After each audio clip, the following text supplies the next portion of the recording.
सध्या सर्वत्र चर्चा सुरू आहे ती म्हणजे राहुल गांधी यांच्याकडे दुहेरी नागरिकत्व आहे। भारताचे deputy solicitor general S B. Pandey यांनी कोर्टाला सांगितलं की गृह मंत्रालयाकडे राहुल गांधी यांच्या कथित ब्रिटिश नागरिकतेच्या आधारावर त्यांची नागरिकता रद्द करण्याची मागणी झाली आहे। याआधी लोकसभेतील विरोधी पक्षनेते खासदार राहुल गांधी यांच्या नागरिकत्वाला आव्हान देणारी याचिका 24 ऑक्टोबर रोजी हायकोर्टाच्या लखनौ खंडपीठात याची सुनवाई झाली होती। तसेच राहुल गांधी यांची नागरिकता रद्द करायची की नाही याबाबतचा निर्णय 19 डिसेंबरला कोर्टाला कळवणार असल्याचं केंद्र सरकारने म्हटलं आहे।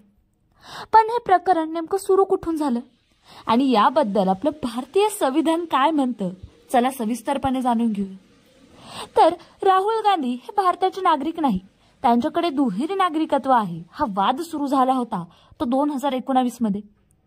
काही नेत्यांनी असा दावा केला होता की राहुल गांधी यांचे ब्रिटिश नागरिकत्व आहे। या दाव्याच्या आधारावर त्यांच्यावर अनेक वेळा टीका झाली, परंतु राहुल गांधी यांनी स्पष्टपणे सांगितलं की ते भारतीय नागरिक आहेत, पण आता ते सर्व कोर्टापर्यंत पोहोचले। याविषयी आपले संविधान काय सांगतं तेही जाणून घेऊया।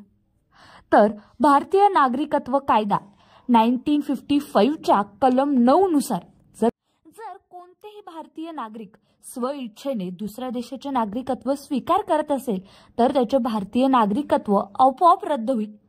यासाठी कोणतीही थेट शिक्षा, गुन्हा किंवा जेल आहे असं काहीच नाही।